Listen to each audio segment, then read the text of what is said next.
Hello, good evening, everyone. Welcome to the Suicide Prevention Week. This year, usually we have a Suicide Prevention Day, a workshop, and this year, it's the first time we are having a Suicide Prevention Week starting today, this Saturday. It is an event by the Long Island Spiritist Doctrine Study with the sponsorship of Kardec Radio and also the Tri-State Spiritist Federation. Today, we are having a lecture by Suzana Simões. And before the lecture, we are also having some music. And just to remind you, can, during all the time, send any questions that we have, because we're going to have a Q&A after the lecture. So we have a chat here on Facebook or on YouTube. We are going to be watching that chat, so you can please be free to send us any question that you have, any comment that you have, so we can add that to our Q&A. And now I'd like to ask our dear friend Carmen Bonilla to join us for our opening prayer. Thank you, Welcome, Marcelo. Carmen. Thank you. Dear friends, so happy to welcome you to this program. And for this prayer, I invite you to close your eyes if you are in a place where it is safe to do so. And let's take a deep breath.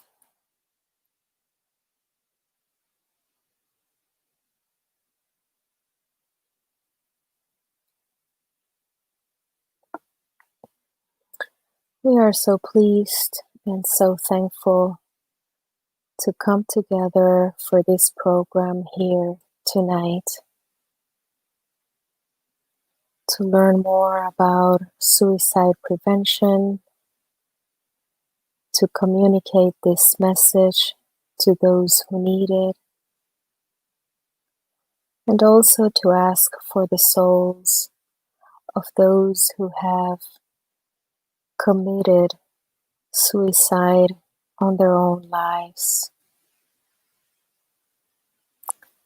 This evening, we're thankful to come together, incarnate and discarnate friends, and we ask for permission to start this program tonight. May it be for your glory, Jesus.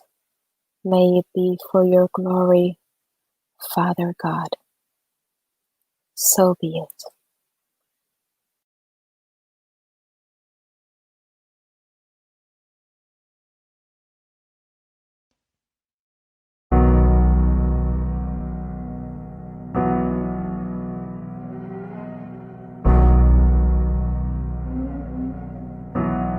Spend all your time waiting for that second chance, for a break that would make it okay. There's always some reason to feel not good enough, and it's hard at the end of the day. I need some distraction. Oh, beautiful release. Memories seep from my veins. Let me be empty and weightless, and maybe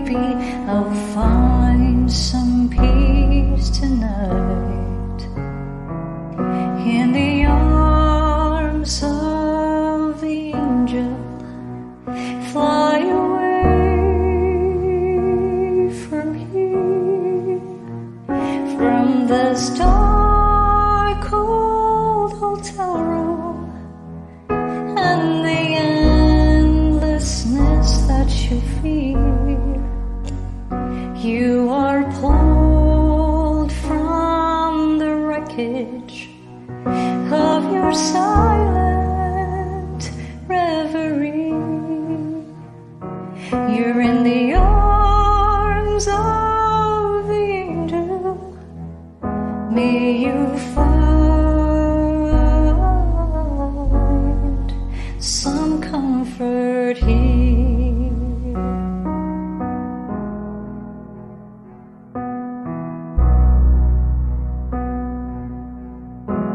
So tired of the straight line, and everywhere you turn there's vultures and thieves at your back.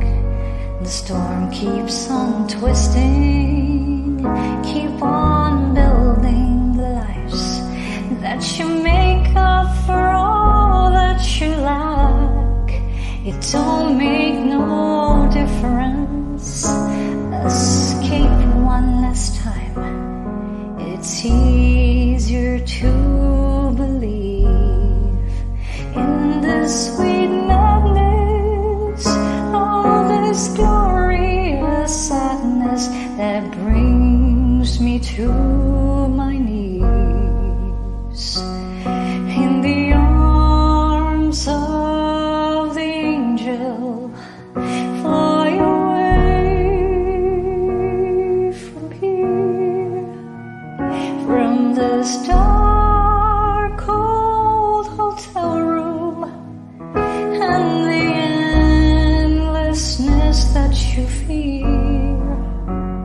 You are pulled from the wreckage of your silent reverie. You're in the arms of the angel. May you find some comfort here. You're in the arms of the angel. May you find some comfort here.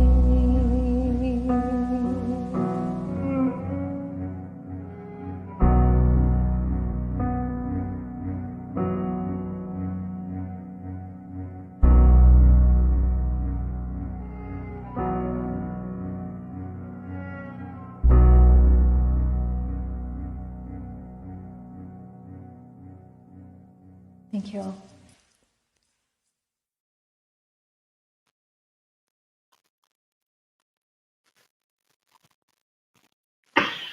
Hello, dear friends.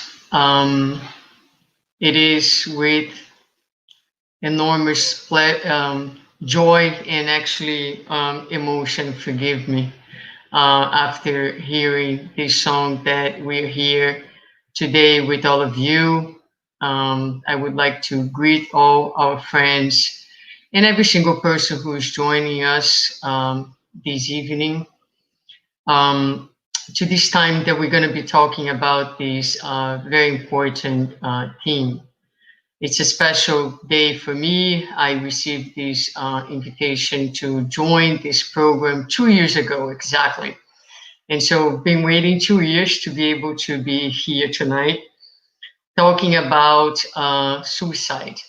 And what I hope to accomplish today is to bring to you a little bit of a broader vision about suicide. We usually, when we think about suicide, we think about something that's happening out there in someone else's house, for most part. We like to think that it is a thing that belongs to others. And in general, when we speak about suicide, there is usually a stance of I, who am here in a better situation, who know better, who don't share these feelings, speaking about you who are lost, who are disconnected. And so it is very often that we hear people talking about suicide with a judgmental tone, even if they don't wish to do so, they come out this way. We all do. It's very common to be this way. So I will be trying to help us to understand that this topic is not so far away from each one of us, from our lives, from our humanity. And I truly believe that if we can understand that this topic pertains to all of us and that we are all vulnerable to the idea of destruction, the idea of giving up on life, the idea of giving up on ourselves, that we will be able to address the topic and to speak to people from a more horizontal way, a more empathic way, because now we are talking from a place of equality, meaning I understand you, I share some of the experience, and I can speak to you from a place of empathy as opposed to a place of judgment. But it is important because it's such a delicate topic, and it's such an important topic that we look a little bit at some of the statistics. We are just starting this week. There will be 2 other talks after mine. And so since I'm the first one, I just wanted to bring some statistics that speak about the magnitude of this problem today in our society, particularly here in the United States. So here I have a graph for you that shows from the year of 1981 to 2016, and the bottom line is represents the female population.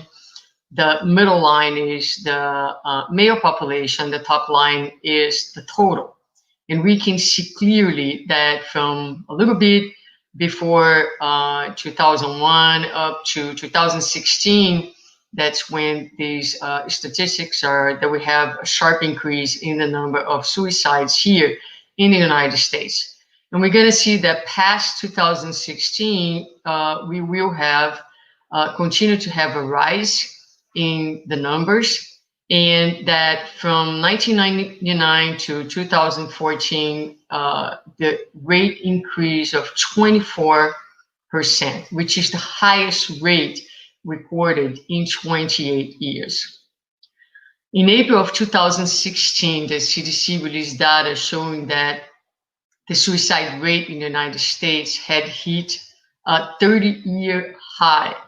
And later in June of 2018, they released further data showing that the rate has continued to increase in every single state in the United States, with the exception of Nevada.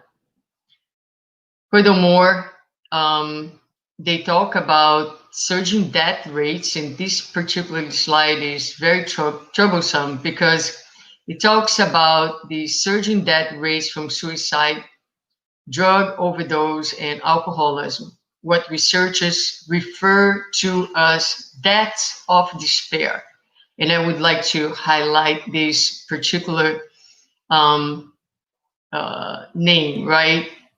Expression, deaths of despair, being largely responsible for a consecutive 3-year decline of life expectancy in the US. Now, it's hard to believe in a time where we have science, we have technology, and we have people living longer and longer because of all that the scientific and medical community can offer to us today.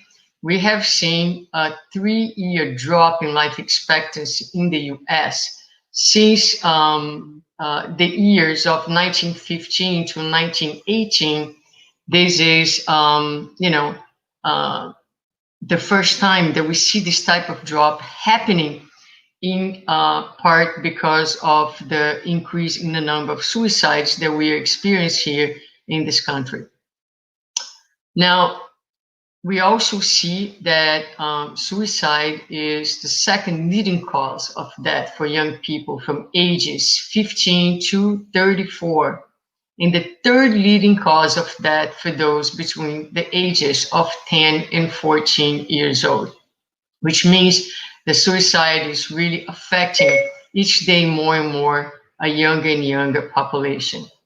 Interestingly enough, the topic of suicide was one that Kardec, Allan Kardec, the codifier of Spiritism, was very intrigued, very preoccupied, And we will see how Kardec speaks about suicide throughout the entire codification, the Spirit's Review, and in posthumous work, he will say that suicide would multiply in proportions never seen before. And he actually had the vision that this would happen among children, precisely what we are seeing nowadays. And he will state, so many men and women will be affected by mental insanity that many will be crossed from the living even before they are dead. And I would like to also emphasize this sentence from Kardec because we will be addressing that aspect in our talk today. So many men and women will be affected by mental insanity that many will be crossed from the living even before they are dead. In other words, Kardec is talking about many individuals who, although alive, incarnated, breathing, the heart beating, they would be considered dead to this present life. They would be considered that they are walking around but not living life. And we're definitely going to see how that also relates to our own experiences. But moving forward in beyond the statistics, let's look at who is the suicidal individual, what are some of the risk factors that predispose people to suicide, and some of the common feelings that we will see. So when we ask who is the suicidal individual, I will use some of the definitions given to us by the spirit Joana de Angelis through the mediumship of Divaldo Pereira Franco in many of her books, from a series of books that this spirit has called the Psychological Series. And in this series, Joana de Angelis talks about the suicidal individual by someone who is in deep pain, despair, disconnection, someone who has nurtured mistaken ideas that are in essence materialistic ideas and that require immediate solution. Someone with feelings of victimization and absence of a sense of responsibility, and someone who truly believes that killing the body is the only solution available for their problems. And she will summarize by saying that the individual who commits suicide is someone who lost the address to his or her own self. When we look at risk factors, factors again that predispose someone to suicide, we can break those factors into personal factors and also social factors. So for personal factors, we'll have mood disorders such as depression that is highly linked with suicide, addiction to drugs and to alcohol. In fact, alcohol has been associated to 1 out of 5 deaths in cases of suicide. We have mental disorders such as schizophrenia, people living with chronic diseases, chronic pain, or losses of a loved one, losses of relationship, or financial losses, for instance. There are also some social factors that may predispose someone to the idea of committing suicide, and those are wars, local conflicts, migration, discrimination, and trauma. Now, some of the common feelings that people will experience are hopelessness and powerlessness, despair, abandonment, low self-esteem, fear, anxiety, concern. And as we go through this list, and I could keep talking about some other feelings such as low tolerance to frustrations, for example, a question that comes to my mind that I would like for you to think about is, are these feelings unknown to you, right?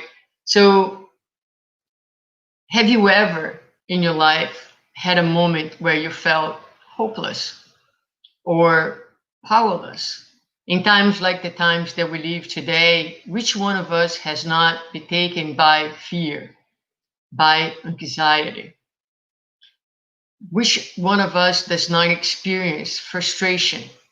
And which one of us in this humanity of ours does not suffer from issues like low self-esteem? And the point that I'm trying to make here is, if these are the feelings that folks who are thinking, considering, or have committed suicide have, we can say that we too have those feelings, because those are all human feelings.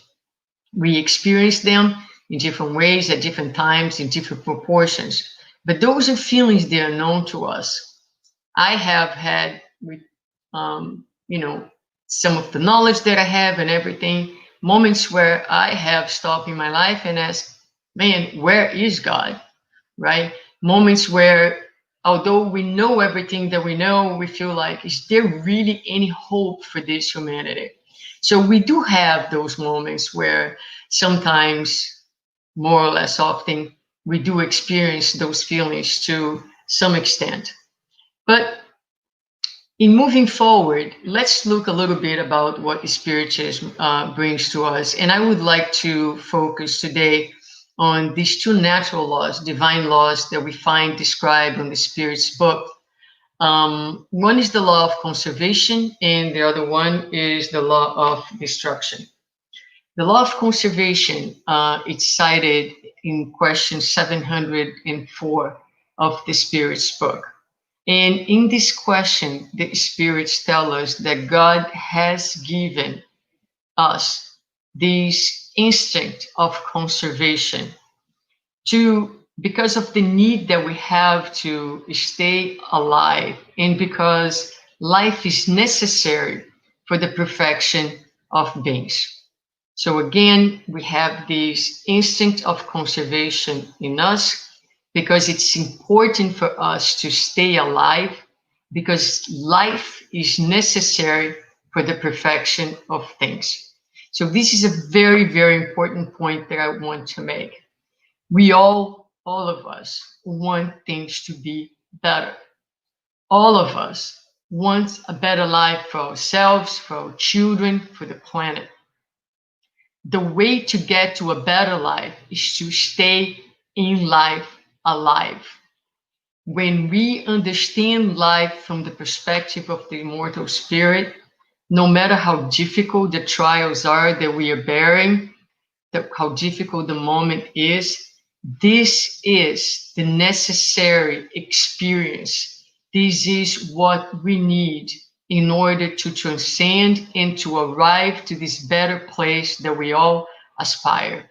That's why God has given to us this instinct that makes us even fear death, because it is so crucial for our own happiness and for our own well-being, spiritually speaking, that we stay in this human experience, incarnated for the number of years that we have been programmed to do so. Now, moving forward, there is also a law, an important law, that is the law of destruction.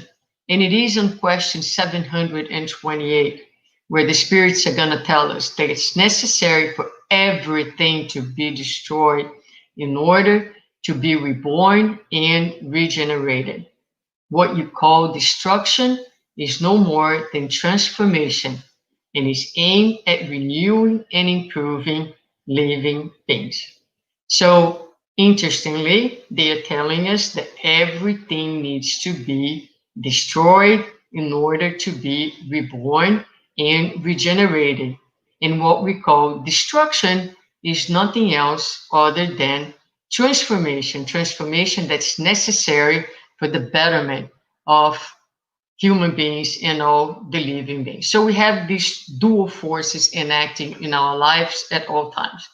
Now we're going to move on to the gospel according to Spiritism. And This is such an important message that we find in chapter 5, which is titled Melancholy. So forgive me, but I will read here with you guys so that we can think about this.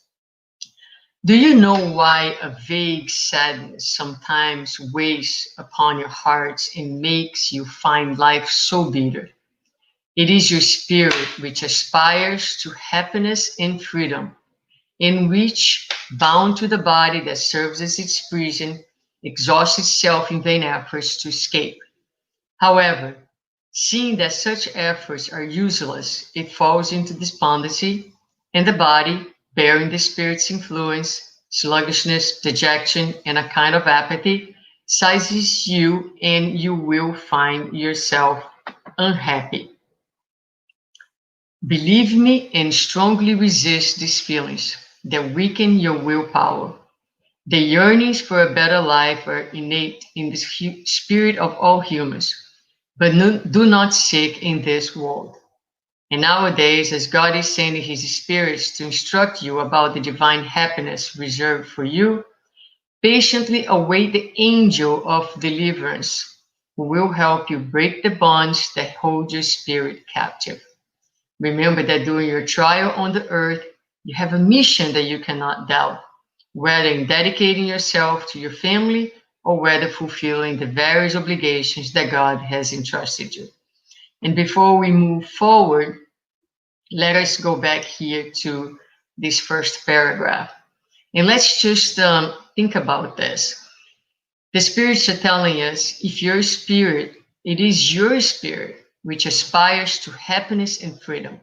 So to be incarnated, to be in the flesh, it is to be in a prison for the spirit. It is natural that we all aspire to be at our natural state, to be back home. To be back home is to be outside of the body. This experience is an experience that limits the spirit, that creates boundaries to the spirit. And it does so in order to promote the spirit's expansion. So a lot of times the spirit resents these limitations, resents the prison that it finds itself, and it gets frustrated. And this will be translated in this daily unhappiness that so many folks experience. But what the spirit tells us is very clear. They will say, strongly resist these feelings that weaken your willpower. It is innate, this desire for a better life. We all want it, but there will be the right time for us to be delivered from this human experience into and back to the spiritual realm. It is important that we remember that this time here and that our life here has a higher purpose, and it is an important step to take us to a better place. Each one of us has been trusted with a mission. Perhaps, and a lot of people may say, I'm useless. I have nothing to offer this world. And this, my dear friends, is not true, because each one of you, your lives have been programmed by God, by the good spirits, and you have sent here with a specific plan for your improvement and for the improvement of others.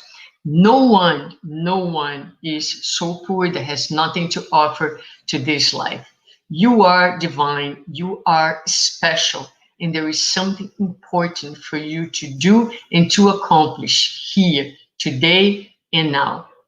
Moving forward, the spirits are going to finalize this item by saying, if during the course of this trial and while performing your task, you see worries, troubles, and vexation fall upon you, be strong and courageous in order to bear them.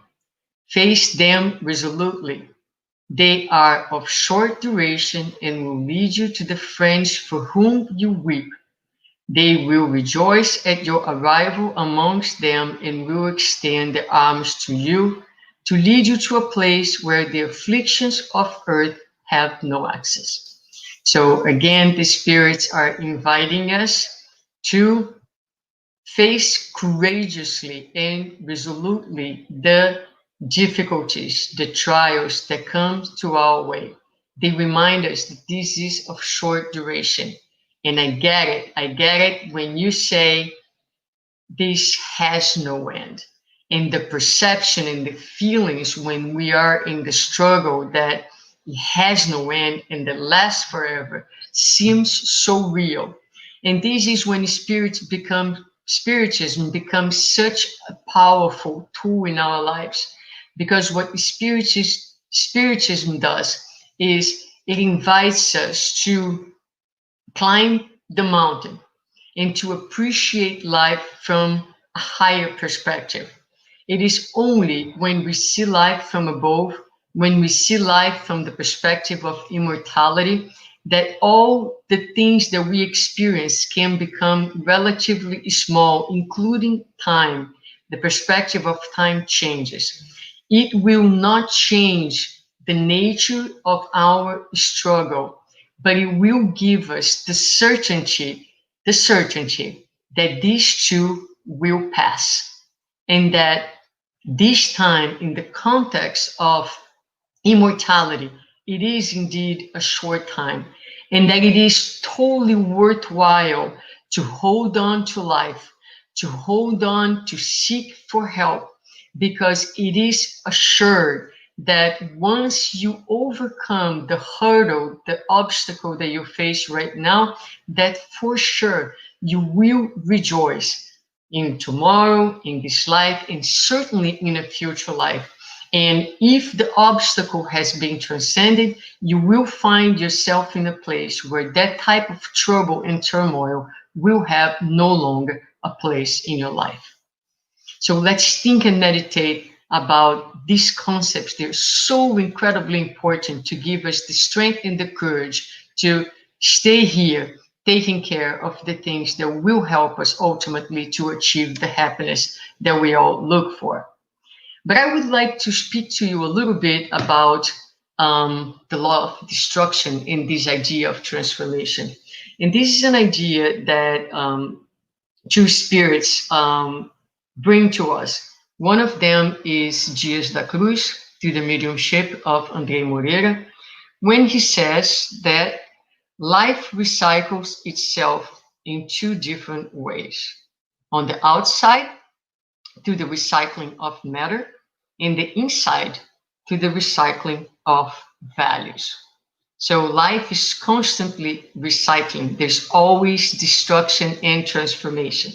Matter on the outside, but also a similar process on the inside with the recycling of our own values. The spirit, Carlos Pastorino, through the mediumship of Divaldo Pereira Franco, states that the purpose of our lives is the development of the inner God, is the ability for us to manifest more and more our divine essence. And he's going to state that spiritual resurrection is the most efficacious way to achieve it. Spiritual resurrection.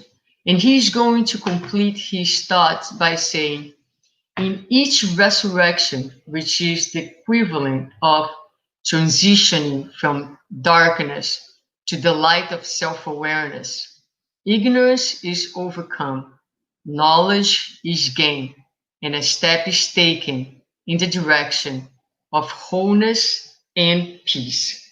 So I would like first to think a little bit about this. We spiritists often think about reincarnation. We think about progress, we think about evolution when we consider the idea of reincarnation. But here Pastorino brings an important concept. He says that in order to express the divine, it is necessary to resurrect. Well, resurrection requires that something needs to die first, and then to be transformed, and then to be reborn. So a life that is well lived be here incarnated and fully alive is a life that requires inner recycling, is a life that requires inner movement, is a life that requires in that we have that requires that each one of us becomes open to the idea that we'll have days where we'll be grieving within and days that will be being rejoicing in our own rebirth. In other words, it is necessary for destruction to take place, but let's pay attention that the destruction that is being called to occur is within. Destruction in the sense of transformation, destruction in the sense of rebirth, in the sense of movement. So there are many people out there who are, yes, alive, they are walking, they are working, and yet they are dead. They are dead within because they have closed themselves to this perspective of inner movement, of inner transformation. This is a motto from the physical therapy world where I navigate daily, where movement is medicine. And movement is indeed medicine for our physical bodies, but movement is medicine for our lives. So it is important that we think about our lives with movement, with growth, spiritual growth, transformation of values, and this mechanism of resurrection that Pastorino talks to us about. So, no, it's not January yet. Don't. You're right. We're still in November and we're about to celebrate Thanksgiving. But I did put this Happy New Year over there because a lot of times when we wish Happy New Year to one another, what we are basically doing is, I don't know you, but in my mind, I usually think, okay, Happy New Year. I wish that you have a wonderful year, a year without any problems, a year without any troubles. Hopefully, all the people who bug you, who create you problems, it's going to be taken away. A year where hopefully everything that you wish to achieve financially, it's going to become a reality. You're not going to need anything. Probably a year that you're not going to need to work so much if you can take as much vacation as possible. I mean, these are things that usually we, not exactly like that, but Happy New Year, what does that mean? And so when we wish that to someone, to one another, are we wishing life or are we wishing death? Because a life stillness, lack of movement means death. So many times in the gospel, we're going to see Jesus making reference to people. Wake up, you who are sleeping. Why were you sleeping, right? Why do we spend our lives sleeping or dead or not being courageous enough to do this inner work and take the struggles and the obstacles to be reborn stronger and stronger each day?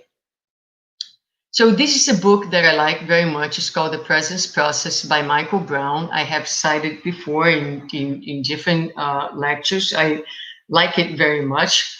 And here he says, our willingness to consciously engage our imprinted discomfort is the alchemy that fuels transformation. Our willingness to consciously engage our imprinted discomfort is the alchemy that fuels transformation. So when we have difficulties in our lives, and right now we are going through a very, very difficult time for so many of us, it's been particularly difficult time for humanity. A lot of feelings are stirred within ourselves. A lot of despair, a lot of hopelessness, a lot of powerlessness, but it is important that we sit with these feelings and we engage in the discomfort that these feelings bring to all of us, because this, my friends, is to choose to be alive in life. And the more that we choose to engage in the discomfort, this is the alchemy that will fuel our transformation. And he's going to continue by saying, this doesn't mean that we need to suffer unnecessarily. It means that when we seek authenticity as part of our experience, we are required to face whatever is unfolding within us. When our inner condition is uncomfortable, facing the discomfort is what authenticity is, not pretending it away. So when we have a situation, for example, of someone with a lot of resources, wealth, who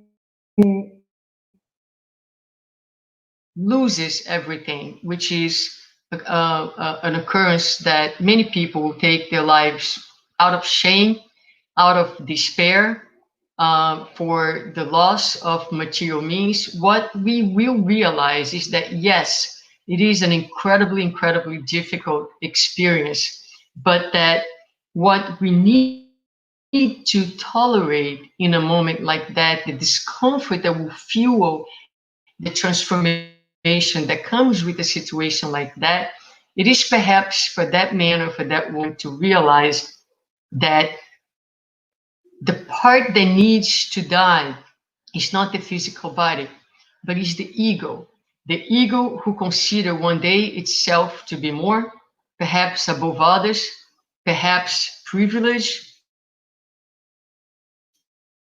perhaps an outstanding administrator who was extremely successful, extremely intelligent, extremely capable, and now it's being called and it's being invited to recognize its own humanity, its own limitations, recognize that he or she is fallible, and take advantage to die, but not die by destroying the physical body. Take the opportunity to engaging with the discomfort of our egos that are shattered so many times in face of these circumstances, to experience the death of our illusions about our own selves and take advantage of this experience to be resurrected more wholly, more wholesome, more wholeheartedly. Same by a spouse, a very, very painful experience. But what needs to die is the ego, or the idea that we think that we are perfect spouses. And perhaps what we need to do is to recognize that I too have my own flaws, that perhaps I didn't give the relationship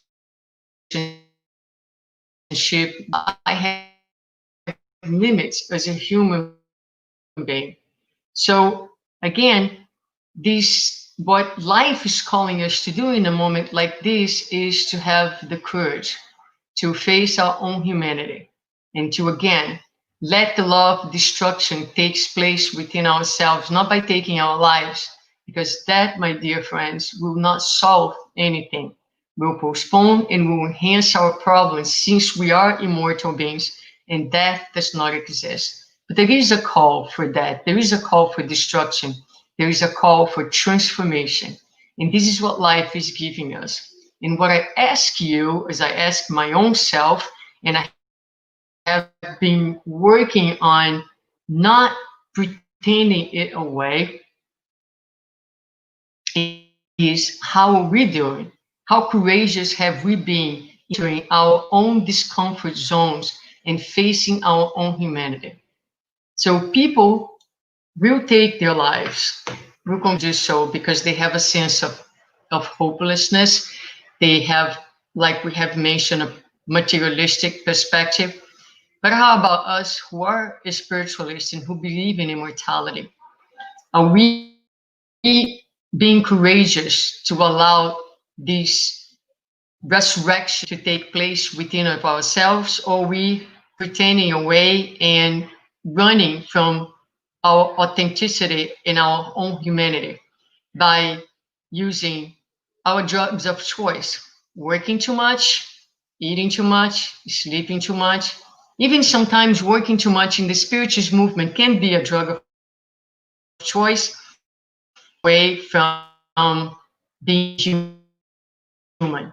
anything that takes away from the pain of our own humanity and that forces us to step down from the platform where we have placed ourselves and assume our proper place, which is small, but it's also divine.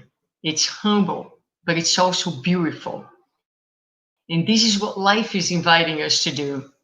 And this is what choosing life means to you, to me, to the one who did that, to the families that stay behind. We are all being invited to choose life here and now. And to choose life is to do what Michael Brown is proposing. And moving forward, he's going to say the present process is the battleground of emotional warriors. Yet, are you capable of sitting with your own humanity, with your own vulnerability, and not run away? This work isn't about being easy or good. It is about becoming authentic, growing up emotionally.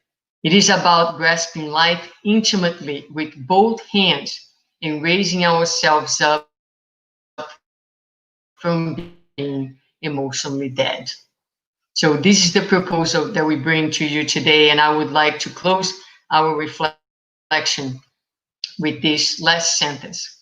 The task granted to our hearts is not for it to feel better, but it is for it to become better at feeling.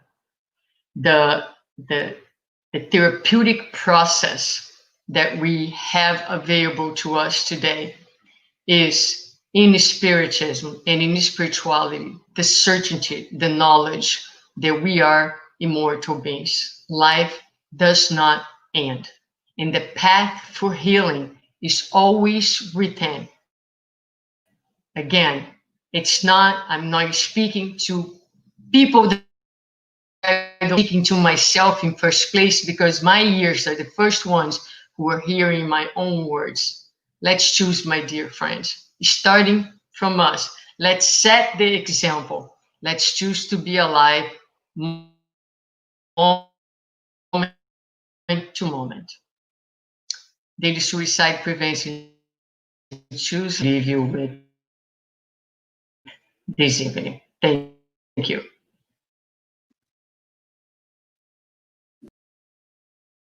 Kevin Hines jumped off the Golden Gate Bridge and survived. Experts say suicide is a growing concern during the pandemic. There's no better person to talk to than Kevin, because he tried it. We'll tell you exactly what he did. He joins us in a moment with his important story. What were you thinking right before you jumped? I sat on that bus in the back row, middle seat. I'm crying my eyes out like a baby. There was a guy to my left, said to the fellow next to him, "What the hell's wrong with that kid?" with a smile on his face. As soon as you let go of the railing, instant regret. What should people do? The vast majority of survivors say the same thing. What have I just done? I don't want to die. God, please save me. Jumping off a bridge that high is like slamming into concrete. A vacuum sucks you under 70 feet. What happened when you hit the water? What intervened? It was the single worst action I had ever taken. More teens die by suicide than heart disease, AIDS, pneumonia, the flu, cancer, and lung disease combined. And that is a travesty. I thought I had to die, and I was wrong.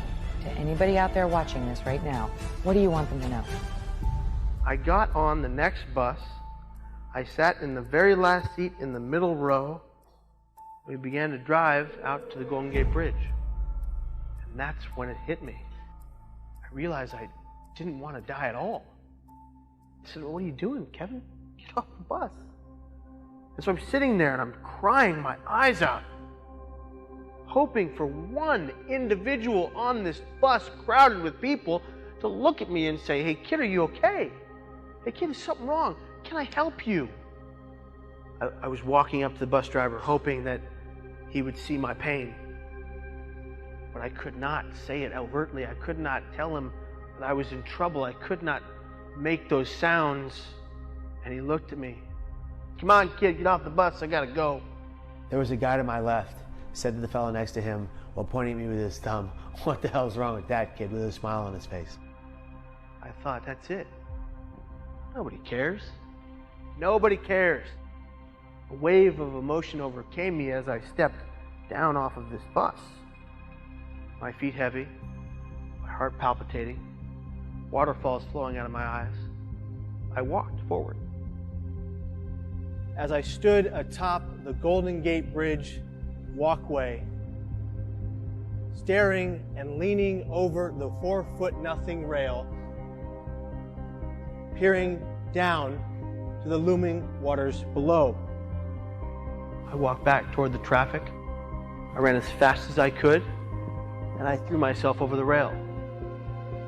The millisecond that my hands left that rail, instant regret for my actions. I fell 220 feet, 25 stories at 75 miles an hour in 4 seconds. I prayed on the way, what have I just done? I don't want to die. God, please save me.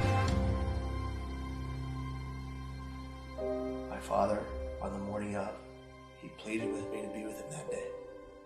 He pleaded with me to just hang out, because he could see something was wrong. And at 6 in the morning, I entered my dad's room, and he looked at me and he goes, "Kevin, what's wrong?"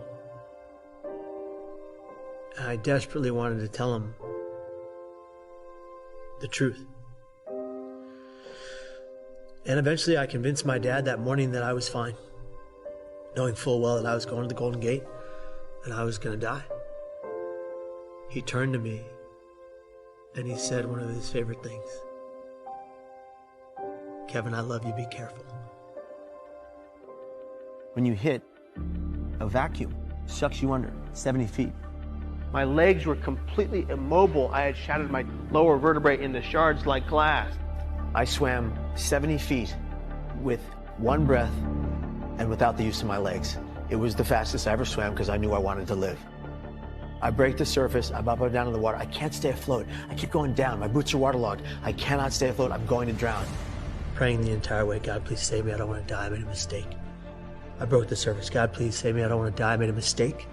Bobbed up and down in the water. "God, please save me. I don't want to die. I made a mistake. I can't die here. If I die here, no one will ever know I didn't want to. No one will ever know I knew I made a mistake." And that is when something began to circle beneath me. It was large and very slimy and very alive.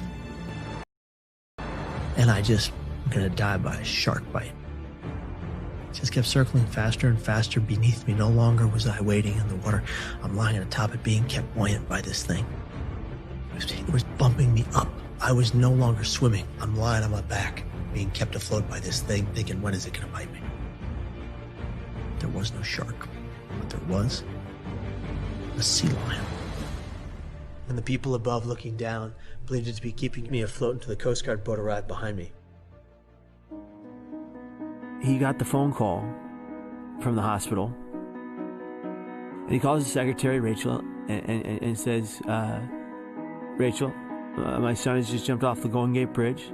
I need you to ride in the passenger seat of the car, because if you don't, I will drive off of a cliff." He wouldn't be able to see straight to get to the hospital.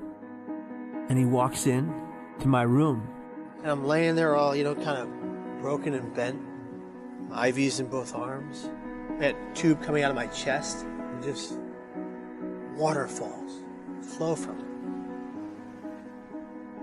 I looked up at my dad. I said, "Dad, I'm sorry." And he said, "No, Kevin, I'm sorry." And he comes over and he puts his hand on my forehead and he says, "Kevin, you are going to be okay, I promise." And I never held words closer to my chest ever before. I just held him. "Okay, Dad says I'm going to be okay. I got this." The road to recovery was pretty long. I still have all the symptoms I ever had. I just know how to cope with it and I know how to beat it. I built a support network over these years so that I wouldn't be fighting this alone. My dad took me back to the bridge a year later to the date of my anniversary. And we stood at the very light rail that I attempted. I knew exactly which light rail it is. On the drive there, he pulls over right in front of the police officers' union building, and he goes, Kevin, pick a flower." I'm like, "Dad, I'm not picking a flower from the police officers' union building until you get arrested." He goes, pick a flower, Kevin. Jump out, grab a purple tulip with yellow inside. We go to the bridge. We get to the parking lot. I don't want to get out of the car. I don't want to get out of the car. Dad, I can't do this. I can't do this. Kevin, we need this. You have to do this. We need closure. So we walk out to the bridge and he says, show me where. And I showed him the exact light rail like it happened the day before. We hold the flower over the rail. My father grabs my left hand with his right. We say in Our Father. And he says, drop the flower. And I dropped the flower and it wafted down and hit the water and made the tiniest ripple effects. And 2 feet to the right, popped up a sea lion. And it was arguably the most beautiful moment I've ever had with my dad, besides him being the best man at my wedding. Now I know that no matter what I'm faced with, I will defeat it. I have chronic thoughts of suicide that plague me. They'll never, ever take me. There's no way I'm going to take my life. I'm always going to ask for help.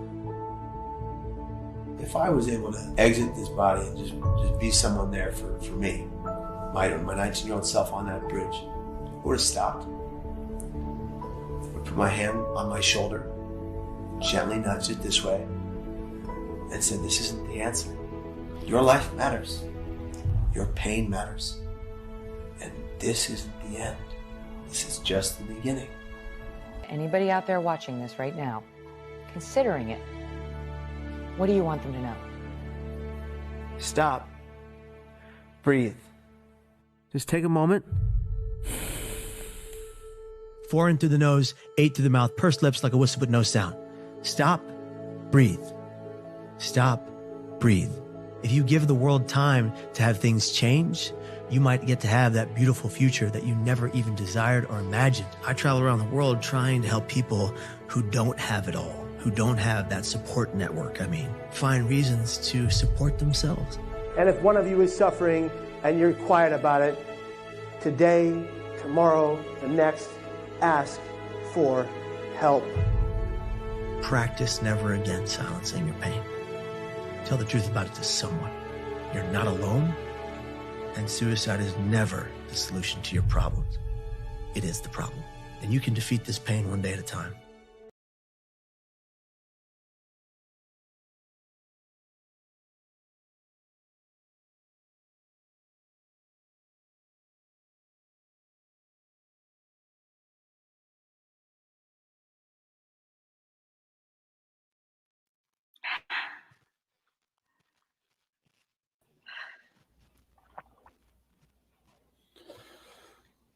Okay, so now as we didn't have the opportunity to introduce Suzana, I would just read her bio and as well as Carmen and Chris' bio. So Suzana Simões was born in Rio de Janeiro, Brazil. She has been living in the US for 25 years. She is a co-founder of Conscious Living Spiritist Group in Miami, and she has been committed to the dissemination of Spiritism in English and Portuguese here in the US and abroad. And you also have Carmen. Carmen Bonilla started learning about Spiritism in early 2018. She was inspired to learn more about life after the passing of her mother. She's currently a member of Inner Enlightenment Spiritist Society in New York and Love and Light Spiritist Center in New York. She publishes prayers on her YouTube channel called Daily Prayer. And Chris King, he's a new student of Spiritism. He grew up in Middle Tennessee, and as an adult have lived on both coasts as well as in the UK. His formal education is in theology, and he holds a doctoral degree from the University of Oxford. And now we have the three of them here with us for the Q&A. So Carmen and Chris and Suzana.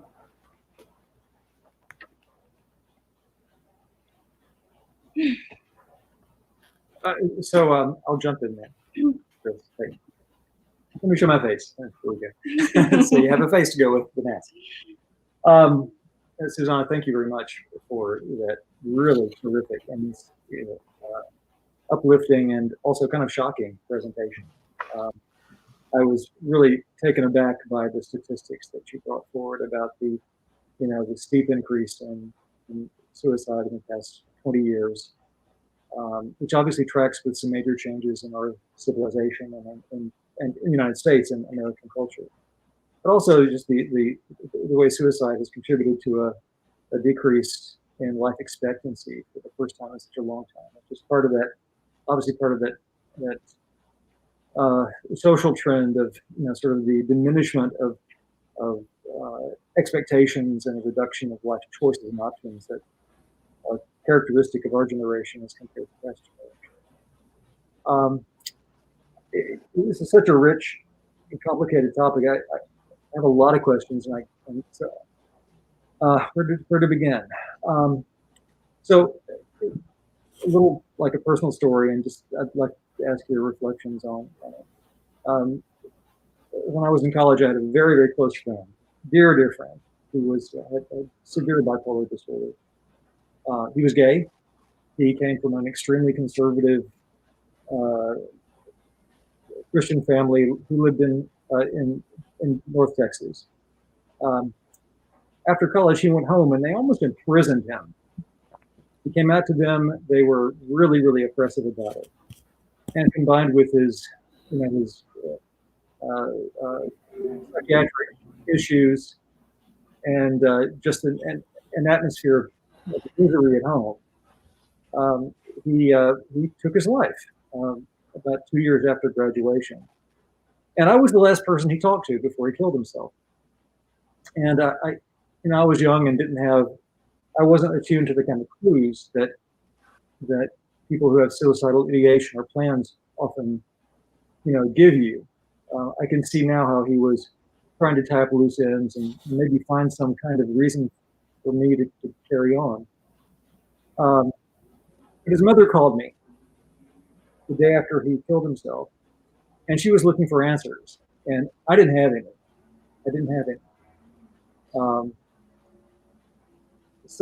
Many years later, I did some research on the family, and I discovered that their second son went to war in Afghanistan, and he was killed in battle. So there's a family with these two big tragedies. So for me, there are just a number of questions that I have that arise from that story. And the first question is, what could I have done? What might I have seen that I didn't see?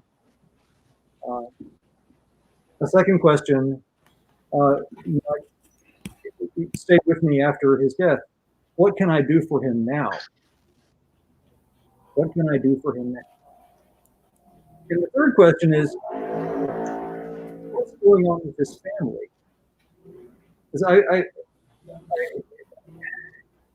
I've come to feel that these two tragedies are somehow part of it's such a story of the family. And I don't even know what the question is there, but what does the family have to do with this? What does the family's karma have to do with this, if anything? How do we speak to families about their stories? So I'll just leave it at that. Maybe there's something to work with in there. Thank you.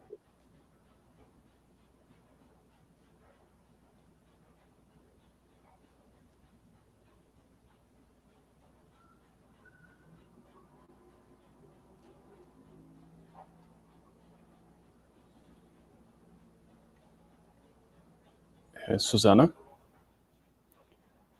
I think we lost her connection.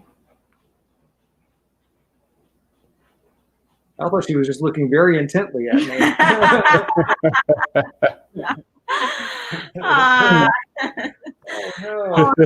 no. I can't say all that again. Oh my God. Oh my goodness. Oh, everything was so beautiful. Yeah. Yeah, we lost her connection, unfortunately. Well, we were having trouble there yeah. But I'm glad she was able to finish her talk. Yeah. I'm sure she'll be back on. Marcelo, you'd like to give some input? What Chris has asked? Yeah, what you said is a very, very difficult moment, but especially what can we tell to the family and to the parents? But I think the best, for example, you ask how can I help him after the suicide? The best answer is always prayer. Like, can keep the person in our prayer, because from many different books we know many times how painful it is for the spirit after the suicide, or how they can be disoriented, how they can be like, as we saw in the video, the regret that they have about what they just did. So I think the best answer is always to what can we do, to pray a lot for the spirit, for the family members, the friends, the ones who are here. So I think that's something that all of us we can always do. And now I think we have Suzana back. Yes.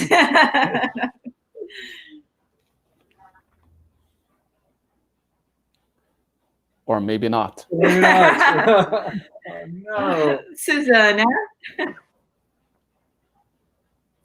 Maybe if we were to.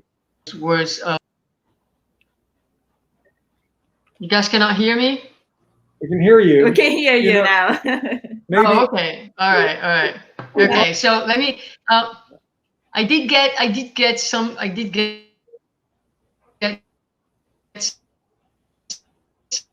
of what you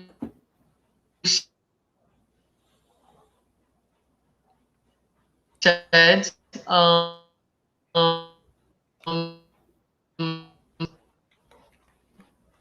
The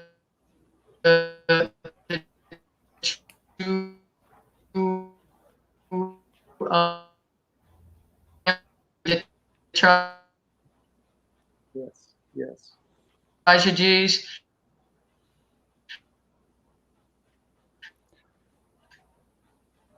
Yeah, actually, we are still having some problems with the connection. Mm-hmm. Yeah. So maybe on in your case, question was, what could I have done? Maybe it should we should not look in the past, because we're really not sure what is the history of the family, and we really want to go to talk to the family. The family will not understand. If you go to the family, and the family member had committed suicide, and when you tell, well, this may happen due to the script of the past, that we would not understand. The best approach that you could have is have a compassion and try to that is the best approach that we can have, because that is not judgmental or anything. I'm sure that the parents, they did the best that they could, whether how they had behaved, whether it was the stigma, because our society unfortunately has a lot of stigma for people with mental illness. They do not understand. Even nowadays, now people still they don't talking about it's now they, instead to call patients, they now has this approach to call clients. I found so personally, I found so absurd. How can you tell someone who go to the therapy, or how the psychiatrist or the psychologist tell patients, clients, they not, or I, or whoever go to therapy, they are not clients. They are patients. They are people who need help. And if the profession itself has a stigma, how society will you approach with love and compassion and care? How the family who is ignorant about the subject will you approach with love and care. So, in the perspective of the Spiritism, it's great knowledge for us to understand, and we always must study and understand it. But for those who do not have this knowledge, it's very hard to carry on and tell them, look, this happened because this. The best approach is to go to the family and have love and compassion. And that's the best we can do. And prayer, like Marcelo had said before. And that's the best It was that we honestly, can do. it was very hard for me to feel. I mean, I was so sad for my friend and sad for the family. I was also really angry at the family because I saw their contribution, the violence of the family system that that was unable to support him, my friend, and either to support him in his struggles, uh, uh, or to even more than that, not to harm him through their active kind of prejudice. So that might have prevented me from being helpful, but I was only 21 years old, so I for myself. So. You gotta forgive yourself. Yes, absolutely. You know? Absolutely, we first have to forgive yourself, and Can you guys so we forgive the parents. Yeah, we can hear you now. So that's good. Yeah, please go ahead.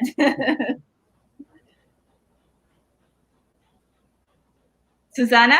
Okay. So, because I think it's such, and I'm sorry, we have my dear friends Andrea and Marcelo picture over there because we share our StreamYard for the center purposes. But that's a question that everybody asks.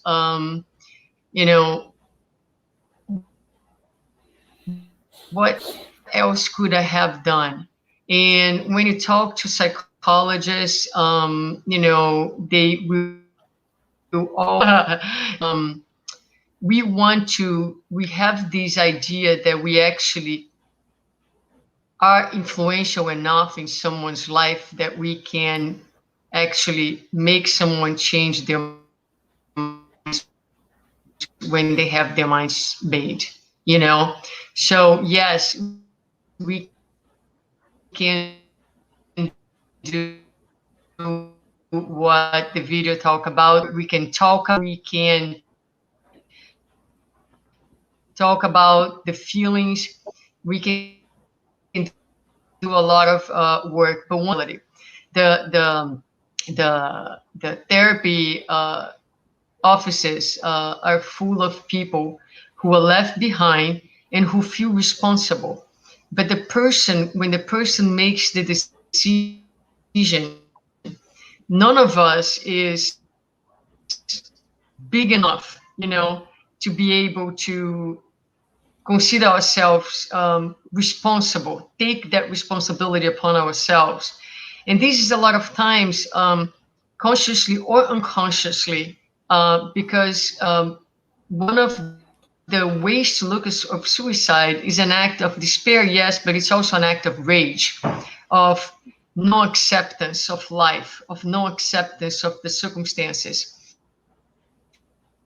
And a lot of sometimes very unconscious, this is what the person wants for the ones who are left behind to feel responsible, because he or she is behind the pain and aligned with the pain, and together with the pain, there is incredible rage against life, against God, which comes, spiritually speaking, from one of the main characteristics of our condition in this planet.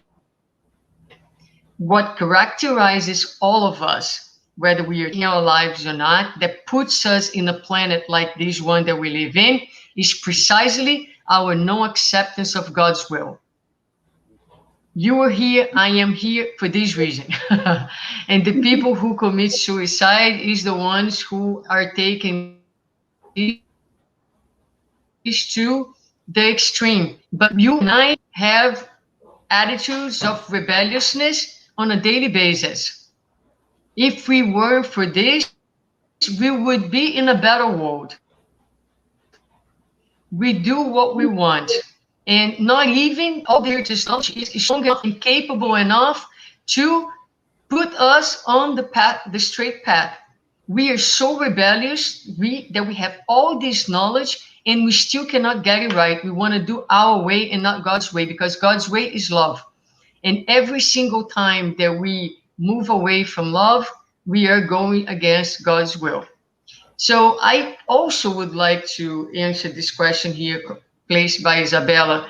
In your opinion, how can we move away from the taboo that is still present in the subject of suicide within religious communities? Because I think that in a way, this is what I was really trying to do today, is to convey this idea that we all struggle with feelings. You know what I mean? Sometimes we too run away from our feelings. We kill ourselves gradually by overworking, even by overeating, by over exercising, by over everything. So there are the ones who are taking their lives in a spot, right? But a lot of times, which one of us here, we are talking about the value of our physical lives, of our incarnation, which one of us can say that we are taking proper care of our lives completely? None of us. None of us. So it's important that we understand that we are not so different than those that we say are in despair or committing suicide or doing a violation. So if we can bring it home, if we can all be more our struggles in keeping my physical health, our struggle to attend my emotional needs, you know what I mean? Then the Spiritist Center will become a place where people will be more comfortable in being their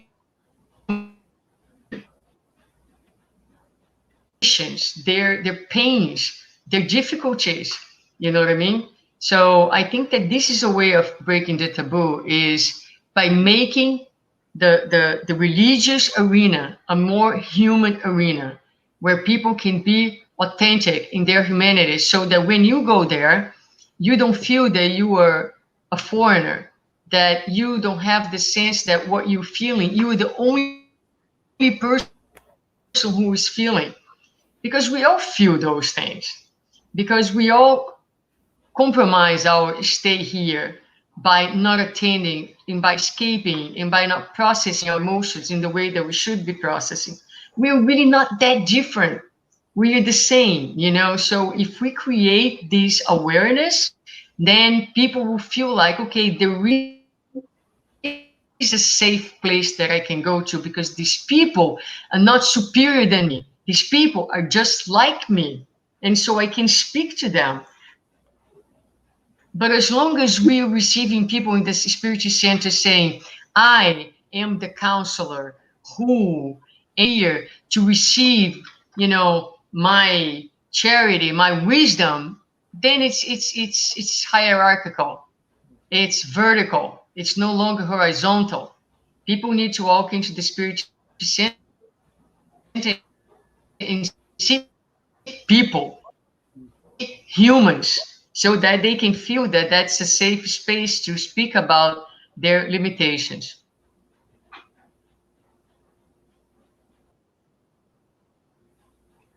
I hope that I answered at least the first question and this other question that was brought up. Yes. Mm-hmm. Suzana, I would like to ask you another question. I appreciated so much from your talk how you made a connection between suicide and so many other things, like illnesses, including depression, addiction, losses, other situations that get us into despair, such as wars, conflict, trauma. And there was one point where I made this connection between the despair experienced by someone who may be thinking about suicide and the need for renewal and transformation.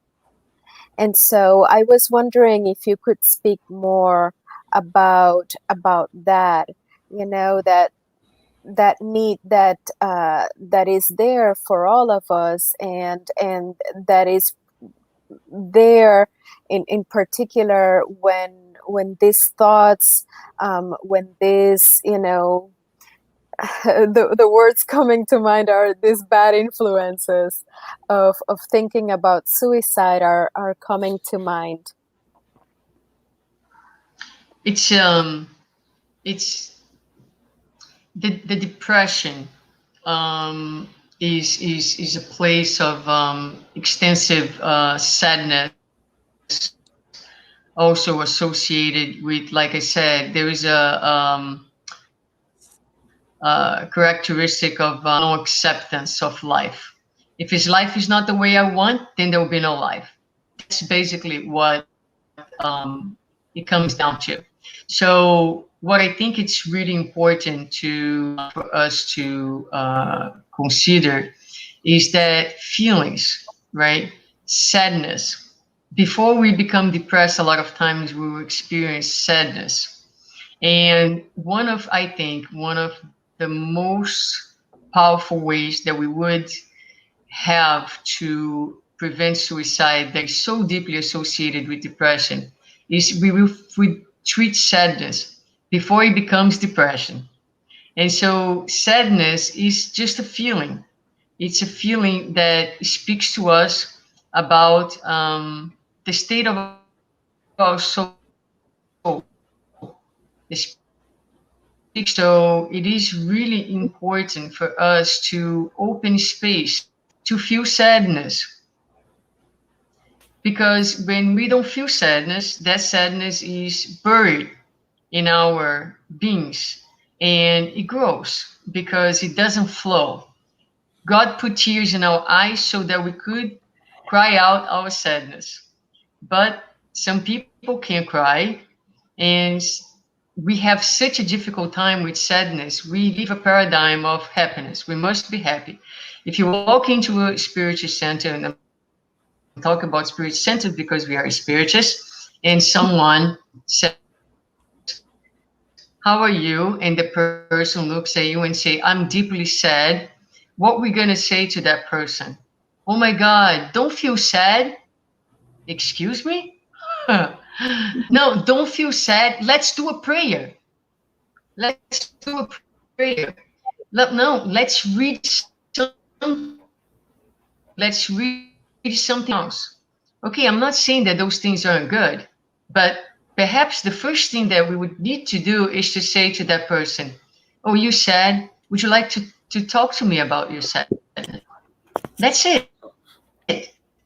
But in order to be able to listen to someone's sadness, we need to be comfortable with our own sadness. We need to be able to feel sadness. Sadness is not an enemy. Sadness is a messenger of the soul that's telling you something. So part of our difficulty in helping is because we are so unskilled to deal with our own emotions. And so what we want to do with people who are sad is to make them happy immediately or to shift their minds into something else. When perhaps what we should be doing is giving them a safe space to be sad, to express the sadness, to cry the sadness.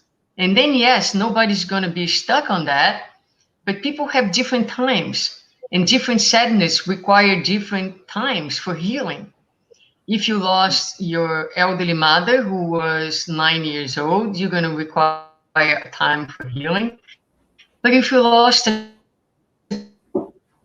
child who was 5 years old, you're going to require another time for healing. It's not the same experience. In fact, I am preparing a lecture that is to talk about, I'm going to put it out there. The title of the lecture is going to be Death Exists.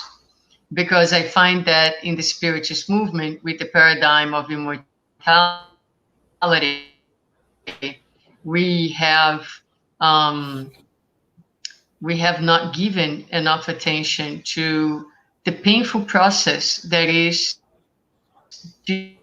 physical death. We are in a planet where, according to the COVID theory, we have a deep identification with the material realm. And the death of the physical body is a very, very traumatic process. Yet, all we talk about is life goes on, and we should, move on. And yes, all that is true, but we need to acknowledge that there is grief, that there is loss. We need to be able to grieve together without judgment. Here's the thing: we judge people, we rush sadness. And because it's so difficult to be sad in this world, people get depressed because they have no place to be sad, and they kill themselves because no one understands their sadness. So I think that this is, what we need to do, and this is transformation, and this is rebirth. That is what needs to happen more. We need to have inner space for this transformation to take place, including the death and the rebirth, so that we don't take our physical lives. People mistakenly taking their physical lives when life is asking is for another type of death, not of the physical body, but of old paradigms, of old illusions. And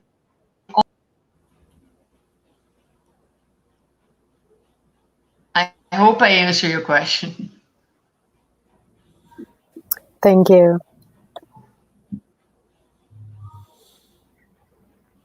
Yep. So, Dulce, do you have any more questions? Any other comment? Do you Chris? have more questions? I have many more questions, but there's probably not enough time for that. Is any more time for any question? It's up to you. Let me see. Oh, wow. Well, we move towards the end. Sorry. We all lost track of time here. Sorry about that. Yeah, we move forward. We have to end. It's lovely, the conversation. It's beautiful, but I know. Yes. I would love to be here. Thank you so much, Suzana. Thank you so much, Marcelo, Chris, and Carmen. I really appreciate it. I love this talking because we are emotion beings, and we do feel emotions, and the feelings, the emotions is our thermometers, tell us how we feel. The only way we grow is learning how to deal with. We cannot grow emotionally if we don't know that is there. We cannot skip steps and then figure out how things are, how to grow without notice that's there. It's not a way to grow that way. So thank you so much. I think I am a very emotional being. People really see me who I am. Sometimes I give too much myself. But this is a part of who I am. I just I think how emotionally you grow as I get older. But thank you, and I appreciate it, each one of you. I'm so grateful. I didn't expect how lovely, how beautiful, and how so profound this is. Gratitude for each one of you. God bless you, and Master Jesus and all the good spirits to you and all the workers who are behind the cameras, who are participating for putting this event together, and the other speakers who will be here the days to come, Wednesday and the next Saturdays when you finish this event. Thank you so much. God bless you. Thank you.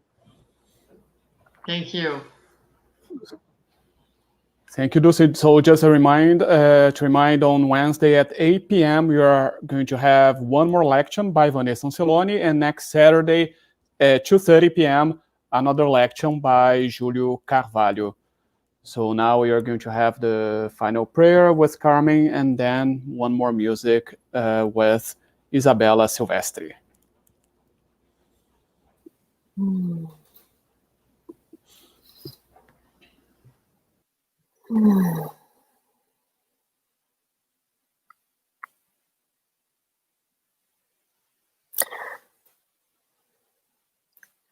My heart is feeling full, and I think I speak for those of us around here. Our hearts are feeling full. We are thankful, Master Jesus, incarnate, discarnate friends. Thank you for coming together for this program. Father God, Mother Mary, what a delight to have this program on tonight. Thank you for the clear message that Suzana has delivered to us tonight. And we ask you for your continued assistance and support. Spirit guides, guardian angels, please continue to walk next to us and help us see the mercies that come from up above, the mercies that are bestowed on each one of us every single day. Help us continue to persevere and persist, to have this consciousness, as Suzana has spoken tonight, about our feelings, about the extenuating circumstances around us that may wear us down, that may test our endurance. And we are so thankful for these examples and testimonials that we got to watch tonight. So thankful for those 2 lives saved. So thankful to be able to learn from their experience, to learn how, even in despair, these human spirits, they were looking up towards life.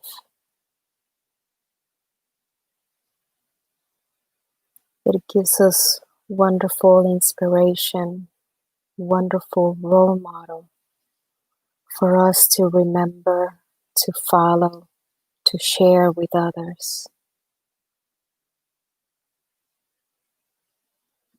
We ask, Master Jesus, Father God, Mother Mary, continue to guide our steps.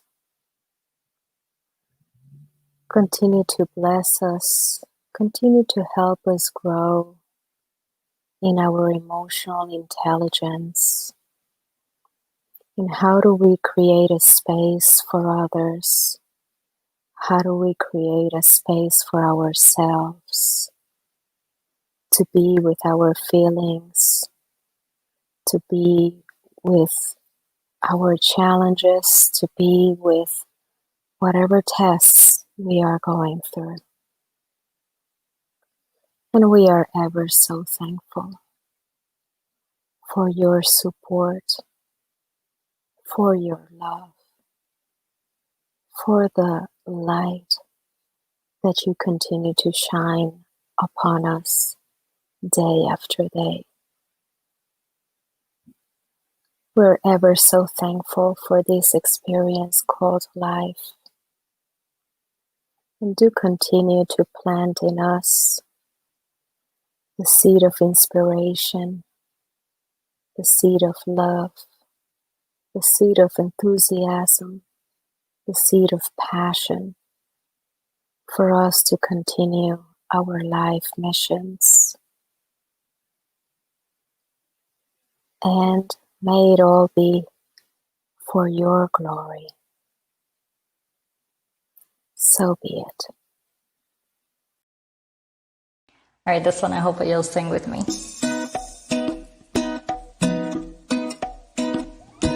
If you ever find yourself stuck in the middle of the sea, I'll sail the world to find you. If you ever find yourself lost in the dark and you can't see, I'll be the light to guide you.